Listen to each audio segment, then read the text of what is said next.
तो योद्धाओं, आज हम लोग पहुंच गए हैं 15 दिसंबर में और दिसंबर का मिड स्टार्ट हो चुका है। आपकी तैयारी बिल्कुल भी नहीं रुकनी चाहिए। अभी से पीक आपकी तैयारी की बहुत हाई होनी चाहिए। अभी थोड़े दिन से तबीयत मेरी ख़राब थी तो मैं वीडियो कंटिन्यू नहीं कर पा रहा था, लेकिन उसको कंटिन्यू करने का प्रयास रहेगा। और मैं लेकिन रुक जाऊं, लेकिन आपको नहीं रुकना है। आपको एग्ज़ाम क्रैक करना है और उसके लिए लगातार आपको मेहनत करना है। एक दिन की और एक घंटे की भी मेहनत अगर आपने कमज़ोरी की तो आपसे कई सारे लोग आपके आगे बढ़ जाएंगे। आपके माइंड में ये हमेशा होना चाहिए कि जब आप अभी 1 मिनट नहीं पढ़ रहे हो या 1 घंटे अभी आपने बर्बाद किया तो उस समय किसी और ने उतने समय को यूटिलाइज करके आप पढ़ा और वो आपसे आगे चला गया। तो और ये एक रेस है जिसमें आपको आगे बढ़ना है, दूसरों से भी आगे बढ़ना है, अपने से भी आगे बढ़ना है। तो लगातार आपको भागते रहना पड़ेगा। इसीलिए मैं आपको बोलता हूँ कि आपको पागलों की तरह पढ़ना है। आप पागलों की तरह पढ़ो और एक भी सेकंड बर्बाद मत करो। आपने अभी इंडियन इकोनॉमी के सेक्शन में गुजर रहे होगे। आपके कल 16 तारीख को जो भी एग्ज़ाम है उससे संबंधित जो भी मटेरियल है, क्लासेस हैं, वो आपको मैंने प्रोवाइड किया है और आगे की जो लेक्चर है उसको भी मैं बनाने का प्रयास कर रहा हूँ और उसको भी हम लोग देंगे। इसके साथ ही आपके टारगेट में सीजी का आर्ट एंड कल्चर है। सीजी का आर्ट एंड कल्चर को आप हरीराम पटेल सर की बुक से बहुत अच्छे से रट के रखो।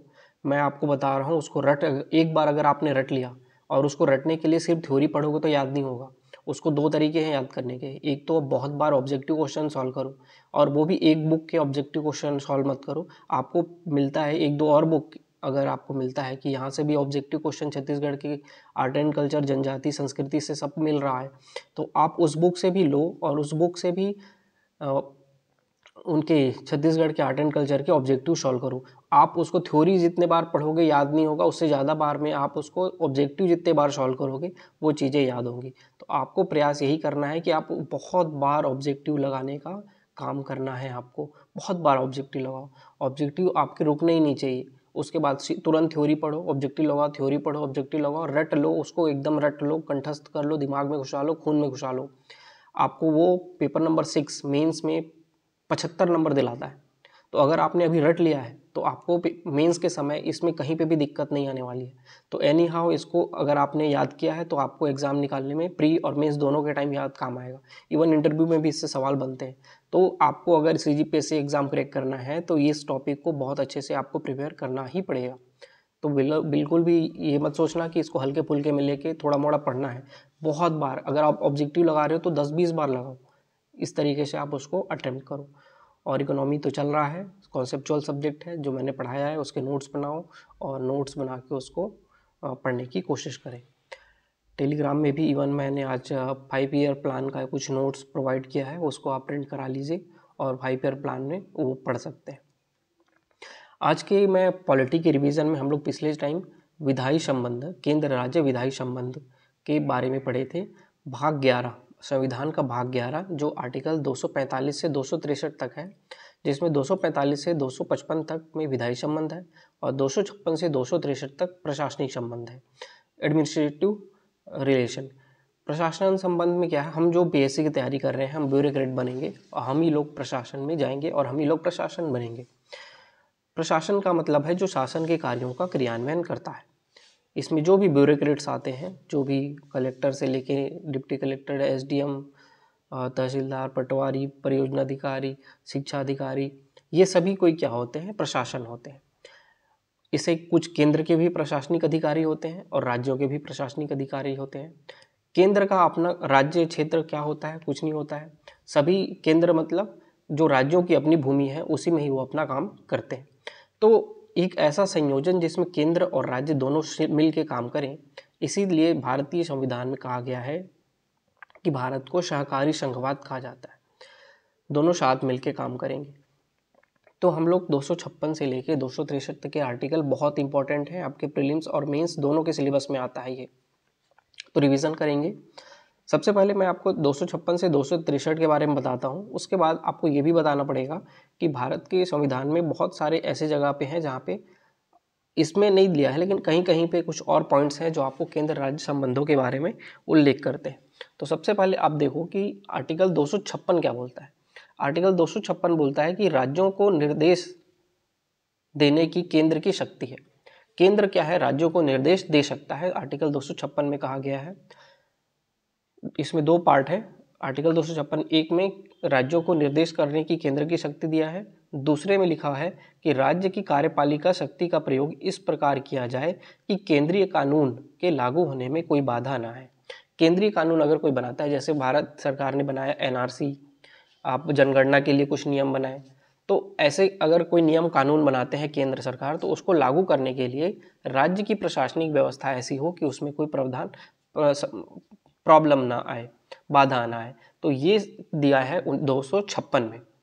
257 में दिया है कुछ स्थितियों में राज्यों पर संघ का नियंत्रण किया गया है। तो जैसे 256 का दूसरा पार्ट है जिसमें क्या किया, विधायी जो केंद्रीय कानून है उसको लागू करने के लिए कोई बाधा ना आए बताया गया था। तो उसी तरीके से 257 में जो दूसरा और तीसरा पार्ट है, दूसरा पार्ट में बताया गया है कि संचार साधन जो कम्युनिकेशन असेट हैं सेंट्रल गवर्नमेंट के, क्योंकि कम्युनिकेशन जो है, संचार साधन जो है केंद्रीय सूची में आता है। जो भी एयरटेल है, बीएसएनएल है, जियो है, इनके लिए जो स्पेक्ट्रम का नीलामी करते हैं, इन लोग अपने राज्यों में काम करते हैं, इनके लिए जो निर्माण और संचालन है वो राज्यों को निर्देश दे सकता है केंद्र। तो ये 257 का तीसरा पार्ट में दिया, दूसरा पार्ट में दिया है। और 257 का तीसरा पार्ट में जो रेल है, इंडियन रेलवे का एक बहुत बड़ा जाल है जो पूरे भारत में बिछा हुआ है, और इंडियन रेल केंद्रीय सूची में आता है। संचालन कहाँ होता है, राज्यों में होता है। तो इसको संचालन करने में केंद्र राज्यों को निर्देश दे सकता है। तो 257 में 3 दिया हुआ है, केंद्र सरकार राज्यों को रेल सेवाओं के संरक्षण के लिए आवश्यक निर्देश दे सकती है। तो 257(3) में रेल सेवाओं के संरक्षण के लिए निर्देश दे सकती है। 257 दूसरे में संचार साधनों के निर्माण और संचालन में निर्देश दे सकती है। और 257(1) में राज्य की कार्यपालिका शक्ति का प्रयोग इस प्रकार किया जाए कि उस राज्य में केंद्रीय कार्यपालिका के कार्य में कोई बाधा ना आए। तो 256 दूसरे में क्या है, केंद्रीय कानून। 257 में पहला में क्या है, केंद्रीय कार्यपालिका के कार्यों में बाधा ना आए। 257(2) में क्या है, संचार साधनों में 257(3) में क्या है, रेल सेवाओं में। तो ये 256 और 257 में क्या कर रहा है, आप देखोगे कि इसमें केंद्र हावी दिख रहा है, केंद्र राज्यों को प्रशासनिक आदेश देते नजर आ रहे हैं। तो आर्टिकल 256 और 257 में केंद्र हावी दिख रहा है। उसके बाद आप देखोगे 258 में कुछ लिखा गया है कि 258 में कुछ आवश्यकताओं में केंद्र सरकार राज्य सरकारों को अपना कोई कार्य सौंप सकती है। केंद्र सरकार बोलेगा कि मेरा ये काम है, राज्य सरकार आप ये कर देना, तो परंतु इसमें जो भी व्यय होगा वो केंद्र सरकार वहन करेगा। इसमें क्या कर रहा है, केंद्र सरकार राज्यों से सहयोग ले रहा है। तो 258 भारत में सहकारी संघवाद की स्थापना करता है, कोऑपरेटिव फेडरलिज्म की स्थापना करता है। तो 258 में आप इस तरीके से देखें कि केंद्र सरकार राज्यों को अपना कोई कार्य सौंप सकता है, उसको करने के लिए बोल सकता है, और लेकिन उसमें जो भी व्यय होगा वो केंद्र सरकार वहन करेगा। 260 बोलता है, 260 भारत सरकार किसी दूसरे देश के सरकार के साथ करार करके उस देश का कार्य अपने हाथों में ले सकता है। जैसे नेपाल के साथ, भूटान के साथ भारत सरकार ने कोई करार किया और उसने बोला कि हम लोग यहाँ पे डैम परियोजना बनाएंगे, और वो सपोज डैम परियोजना आपके अंदर ये अरुणाचल प्रदेश या फिर हिमाचल प्रदेश में आ गया, तो वो राज्यों में काम कर रहे हैं। तो इस तरीके से 260 में बताया गया है कि दूसरे देशों से करार करके भी काम कर सकते हैं 260 में। 261 में कहा गया है कि भारत सरकार का प्रत्येक राज्य, चाहे वो छत्तीसगढ़ हो, चाहे वो मध्य प्रदेश हो, राजस्थान हो, प्रत्येक राज्य सरकार के सार्वजनिक कार्य, अभिलेख व न्यायिक कार्यवाही को सर्वत्र मान्यता दी जाएगी। अगर छत्तीसगढ़ सरकार ने अपना एक पत्र शासकीय पत्र में बताया है कि इस तरीके से हमारा ये अभिलेख है, ये हमारी कार्यवाही है, तो उसको पूरे भारत में मान्यता मिलेगी। ऐसा कोई राज्य नहीं बोल सकता कि ये छत्तीसगढ़ का कानून है और ये हम लोग नहीं मानेंगे, ऐसा नहीं बोल सकते। वो सर्वत्र न्यायिक प्रक्रिया के तहत मान्य होगा। उसके बाद 2 आर्टिकल प्रीलिम्स में बहुत पूछा जाता है कि आर्टिकल 262 क्या है, अंतर्राज्यीय नदी जल विवाद के संबंध में। अंतर्राज्यीय नदी जल विवाद, तो नदी जल विवाद से संबंधित आर्टिकल आपको पूछा प्रीलिम्स में, तो 262 है। तो अंतर्राज्यीय नदी जल विवाद के संबंध में न्याय निर्णय के लिए संसद कोई भी उपबंध बना सकती है। आर्टिकल 263 क्या बोलता है? अंतर्राज्यीय परिषद, इंटर स्टेट काउंसिल। तो आर्टिकल 262 और 263 में एकदम डिफरेंस क्लियर रखना। 262 है नदी जल विवाद, अंतर्राज्यीय दो राज्यों के बीच नदी जल विवाद, जैसे हमारे यहाँ गोदावरी है, ये हमारे छत्तीसगढ़, आंध्र प्रदेश, तेलंगाना के बीच विवादित है।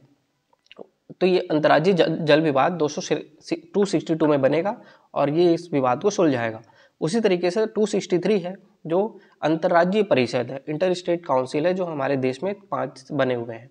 तो भारत का राष्ट्रपति निम्नलिखित उद्देश्यों के लिए अंतर्राज्यीय परिषद का गठन आर्टिकल 263 के तहत करता है। राज्यों के बीच उत्पन्न विवाद की जांच एवं उन्हें परामर्श देने हेतु, विभिन्न राज्यों में विद्यमान सामान्य मुद्दों की खोज हेतु, सामान्य विषयों के हित में परामर्श देने के लिए भी आर्टिकल 263 के तहत राष्ट्रपति जो है वो अंतर्राज्यीय परिषद का गठन करते हैं। तो आज हम लोग भाग 11 के 256 से 263 तक के आर्टिकल के बारे में हम लोगों ने देखा, और आपकी पढ़ाई जारी रहनी चाहिए, एक भी सेकंड बर्बाद नहीं होना चाहिए। मेरे इस वीडियो के बाद आपको देखने का सबसे पहला काम होना चाहिए, अपने मोबाइल के नेट को ऑफ करें, मोबाइल को किनारे रखें और आज दिन भर आपको मोबाइल नहीं देखना है। ठीक है, कल मिलेंगे एक नए टारगेट के साथ। आज के लिए थैंक यू।